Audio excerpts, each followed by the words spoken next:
It was an unfortunate incident that took place along Lenana Road at a very famous restaurant.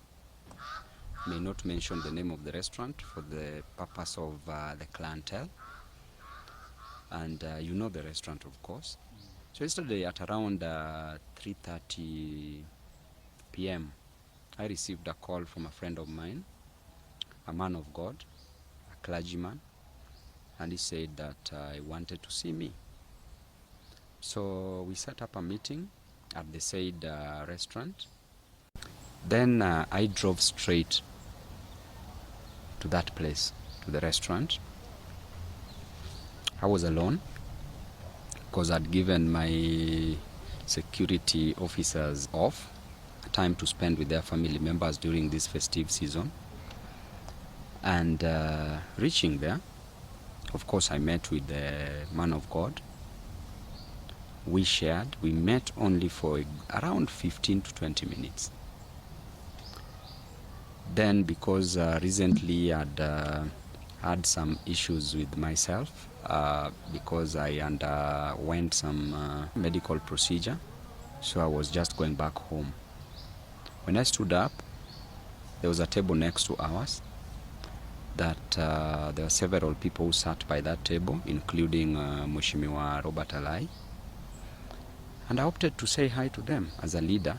It was only cashiers, to say hi to these people, including Alai as a leader. So I greeted all of them, finished with Alai because he was seated at the farthest end. Then stood next to him.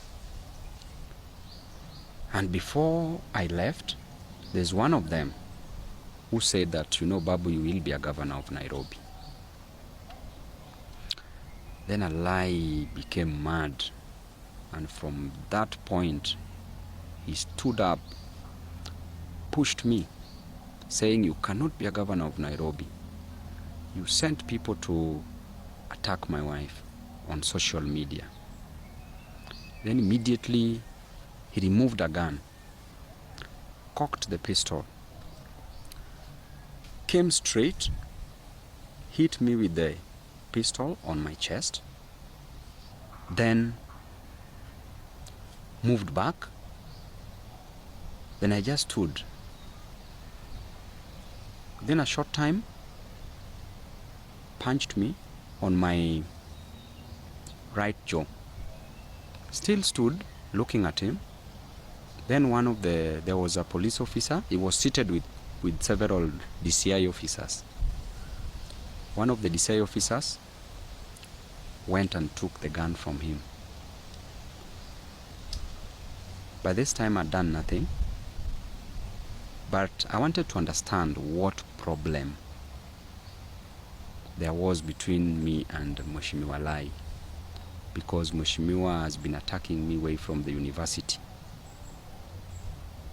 We can't say that it was because of his wife, because at the university, who was attacking the wife? Nobody.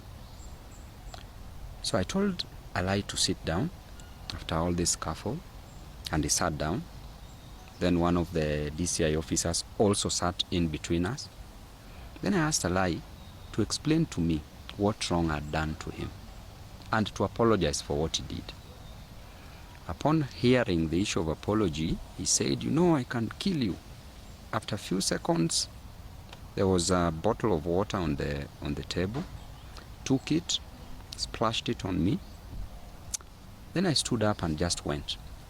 Then went to report the matter at Kilimani police station. And Ode, what I want to tell you clearly is that there's a pattern of violence that is being meted on my person, on me as Babu Owino, and their political violence. When Baba Raila Amolo Odinga passed on, the government, and I say with a lot of conviction, the government organized goons for me to be beaten in Kisumu, that I don't go view the body at the stadium. Then they further organized goons in Siaya, Bondo, at the university, so that I be blocked and be beaten. I be beaten and blocked from getting to the burial. which was so unfortunate. I had to brave all this because Baba is somebody that I still love. I had to brave all this, went. Of course, I had sufficient security, but the organization was even outside there. You could even hear some members of parliament they were captured on videos saying planning the way I should be beaten in that burial. Then after that, you saw what happened yesterday. And you see Mheshimiwa Lai has been consistently in support of the government. And I want to tell you that no matter what is done by the government, this cannot deter me from speaking for the people. The only mistake I'm doing here, my brother, is to fight for the interest of the people. It's just to tell the government that there's high cost of living, reduce it. That there's unemployment, give youth and women and men jobs. That there's overtaxation, that we don't need to overtax people. That the cost of education is high, that our parents are struggling to take us to school. That health is not working. That is the only mistake I'm making as a leader.